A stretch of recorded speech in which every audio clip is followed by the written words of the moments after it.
Hello, wherever you are. I'm glad to connect with you today. I decided that I'm going to just offer through video the many ideas that occur in my head when I have an idea for a book. And I just thought, well, I'm going to share them with you because writing them out might take a bunch of time.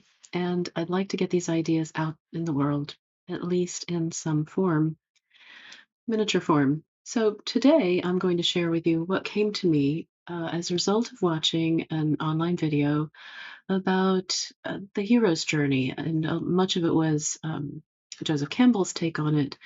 There was some addition or someone else's version, so that it was cut down to, I think, 16 stages of it instead of Campbell's 18 stages of it.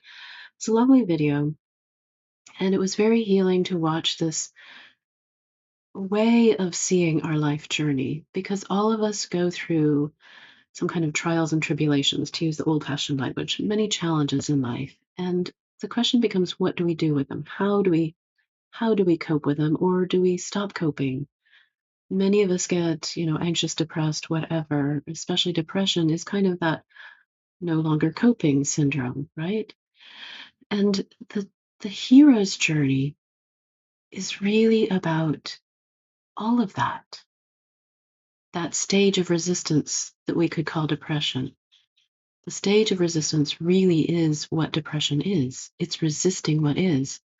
And a lot of spiritual people like to say, many spiritual adepts have said, that life is not what happens to us.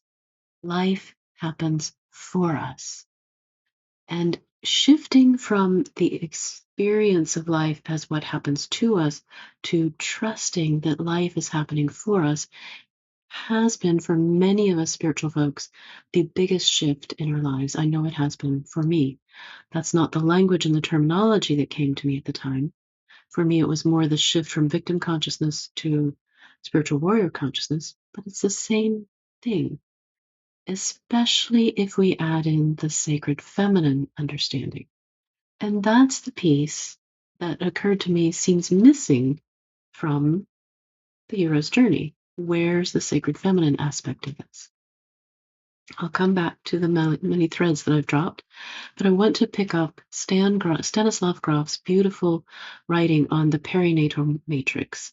And this came originally from his LSD experiments with people, not experiments, but treatments for people where they'd all seemingly go through a process of reliving the birthing process. So to tie it together, Grof's perinatal matrix and that the hero's journey and the concept of life is happening for us, when is it ever that life is happening not just to us but for us? When is life happening for us? Most obviously in the womb. In the womb. And the perinatal matrix starts with being in the womb, where life is happening for us. All the chemical reactions in the mother's body, all of the processes in her body, that container of the womb, the blood flow through the placenta, all of that is happening for us as the infant in the womb. And that's the wombian aspect, or the womb aspect to keep it simple, of the hero's journey. Why? Because once we tie this together, we understand that the perinatal matrix starts us off from oneness with the great mother in the womb, the earthly mother, but also the great mother, the archetypal mother in the womb, that archetypal oneness that we experience in the womb, and then start shoving us out of that oneness. And at that first or second stage, it's like this, we're hitting up this block and life feels impossible and we can't get ahead and so forth. And often in times in life, when we feel like life is happening to us, that's that stage. It's the breakthrough stage. The breakthrough hasn't happened yet, but we need to trust the process. Just like birthing, we need to trust the process. The pushing will eventually become the pushing through, the pushing through, the pushing through. And when we're on the hero's journey, it's important to understand we're not doing this alone. If we truly believe in a larger archetypal father-mother aspect of the universe, And I'm not saying this is God and Goddess, but you could call them that if you want to. And if you don't want to call them that, that's fine. But all of reality is made up of states of consciousness and the vibrational energies of those different states of consciousness. And I've posted about that before, so I hope you check back on Akashic Awakening Academy on Substack to check for that idea that all of reality is made up of states of consciousness. So when we are in that state of consciousness where the pushing is occurring, we don't have to just push alone. When we understand that there's a larger push of life, we can get into the flow. That's a very common spiritual phrase around the world, the understanding of the way, the flow, etc., the way of oneness, the flow of oneness. That concept is in the Tao, in Taoism, and Wu Wei. We're working, but we're not working alone. It's in the flow, so it feels much more flowing and full of grace, to use a more Christian term. So I'm doing my best to synthesize around the world. If I'm going to pull in Hinduism, I'm going to go to Shiva and Shakti. Okay?